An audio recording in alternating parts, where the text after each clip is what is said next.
Hey gang, DVD Collector back, and it's Monday and you're on Horoscope. And it's a collaboration channel where we talk about horror movies, so welcome. If you're first time viewer, then here you are. This week it's movie score week, specifically horror movie scores, so that makes a little bit of sense. I'm going to start the week off by talking about what musical scores mean to horror movies, and talk a little bit about my favorite movie, which happens to be, in my own opinion, one of the best horror scores out there, and that is The Exorcist. It's no secret that it's my favorite, so let's talk about this. Now, I want to show off a little bit of my collection. I don't normally collect multiple copies of movies. I pick one, I keep it. If I upgrade, I sell it, just for no other reasons but to save space. But this is one of the exceptions. I do own 3 copies of The Exorcist, and I'll show them off to you. This is the Blu-ray extended cut and original theatrical cut UK edition. This is the Blu-ray Steelbook that was sent to me by my very good friend Kayla from Canada. And I have the DVD copy that I had signed by Linda Blair, which is very, very special to me. The only thing I'm really missing, big-wise, is the Digibook version that was maybe a Best Buy exclusive. I'm not real sure. But anyway, the score in this movie just sets the tone for everything. It is the creepiest score ever, in my opinion. And without it, you just have a simple exorcism movie. It's not really...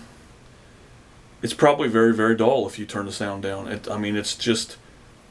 Everything about the horror scores sets tones for everything. Like John Carpenter uses it very well in my absolute favorite score of all time, which I think we'll also be talking about later on this week, and that's The Fog.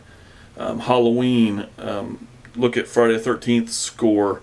Nightmare on Elm Street has somewhat of a standout score. You go on to Jaws and any of John Williams' scores.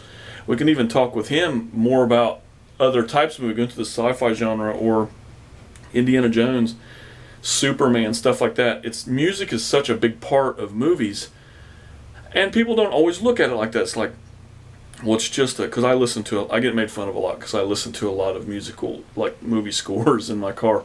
I love soundtrack movie, and not the word, a hit song from the 1980 Top Gun. Not like that. I'm talking John Williams, theme music from Aliens, stuff like that. I love theme music, so that's always been very important to me. And in horror movies, you have to have it, because take Halloween for example. Halloween's a slasher film. Everybody, we're on the same page there. Very independent, low budget horror movie.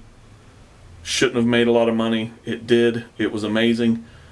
Play it without the soundtrack. Play it with some 80s music or late 70s music in it. You don't get the effect of the jump and grabs and the Michael Myers is around the corner kind of thing. It sets you, you're uneasy. When you hear the theme, Michael Myers' theme, you know something bad's going to happen. It lets you know. It lets you set up. It lets you get ready. And then when they play the theme and it extends and it doesn't do anything, that's when it's amazing. And then all of a sudden, bam, they jump, they scare you, they scare the shit out of you, and you're in. You're in for the take. And the same thing is for The Exorcist. When they're walking upstairs and you're going to deal with Regan and you hear the music, you know what's going to happen.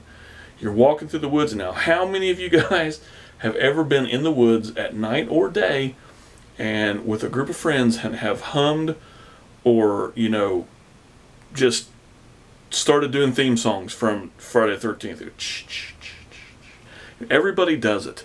And they're ingrained in our minds to scare the shit out of us. We associate the woods with Jason Voorhees. We associate the water. Anytime you're in the water, you have the Jaws theme song at the ready. You put your hand in the water, you're a shark, you're going to kill somebody. And that's exactly what it's meant for. It's meant to ingrain inside our minds and let us know something's bad's going to happen. You hear Jaws' theme, Jaws is coming at you. Go way back. Go to The Creature of the Black Lagoon. If you watch that movie, and it is absolutely one of my top favorite movies of all time, You hear the Creatures theme song a billion times, and every single time you know what's happening. They're setting you up to scare you. You know exactly what's coming out of the water. You know he's coming around the corner in the cave, and that's what it's for. So next time you're watching a movie, pay close attention to the scores. Pay close attention to what's happening when the scores start up. They're letting you know what's happening, but they're also getting ready to scare the shit out of you. So I hope you enjoyed this, guys. Please subscribe to Horoscope. Head on over to my own channel, DVD Collector 1974.